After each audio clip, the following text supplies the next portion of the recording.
Hello everyone, my name is Parminder Singh and I am from the General Arts and Science program. Today I am going to talk about an important global health issue, Mpox, which has been evolving rapidly, adapting and spreading more efficiently among humans. We will explore how this virus behaves and symptoms it causes and how we can protect ourselves. The article I am presenting discusses a virus called Mpox, which was previously known as monkeypox.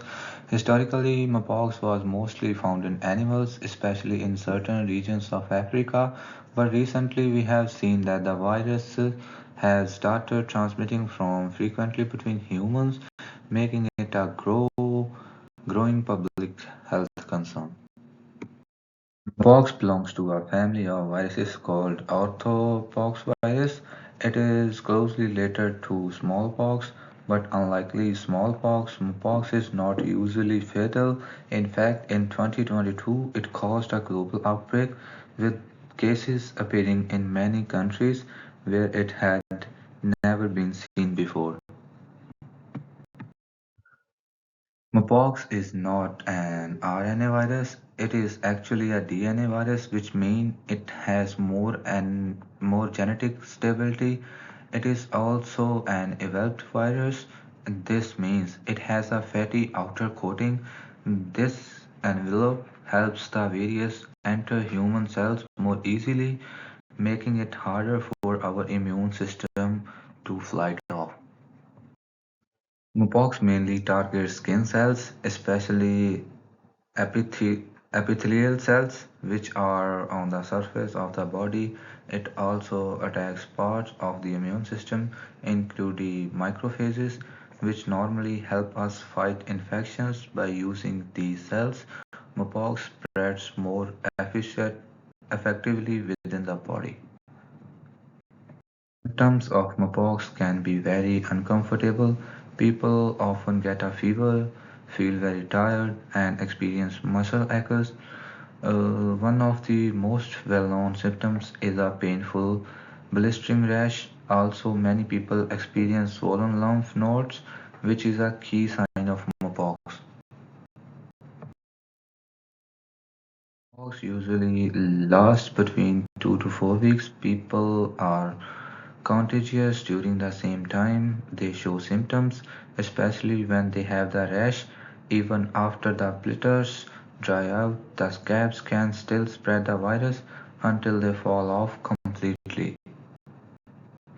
Though Mpox was a major concern in 2022, the number of cases has dropped since then, especially in countries like Canada. However, that does not mean the threat is gone. We must continue to be cautious, observe safety guidelines, and avoid unnecessary exposures.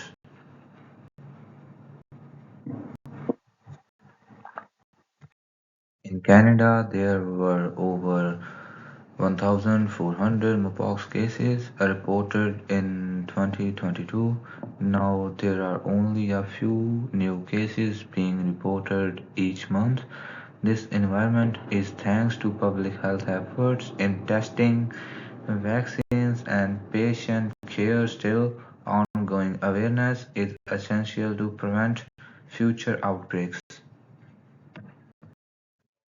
The main treatment used is a drug called tecovirimat, also known as Tpox.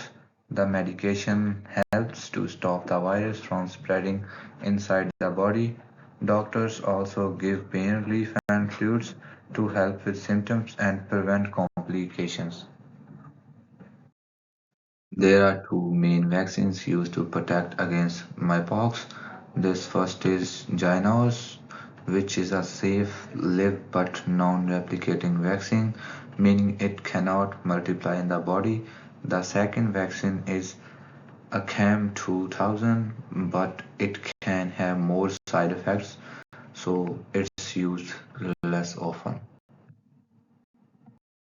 Vaccines work by training the immune system to recognize the attack virus.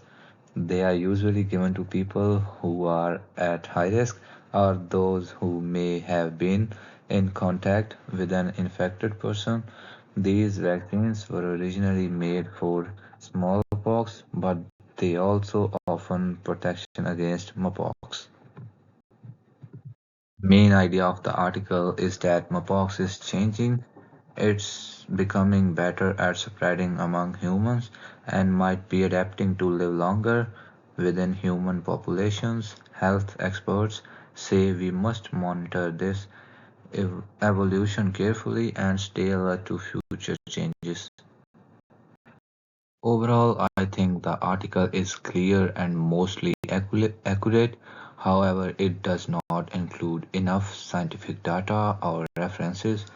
It would have been stronger the more evidence and citations to support the information it presents.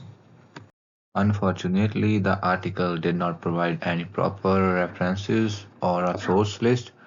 Without those, readers cannot assess the original studies or confirm the facts. This is an important weakness, especially in scientific or medical discussion. In conclusion, Mpox is a virus that continues to mutate and evolve. Even though we now have medicine and vaccines, the treat is not fully over. We must continue to invest in science, support public health, and stay prepared for future outbreaks.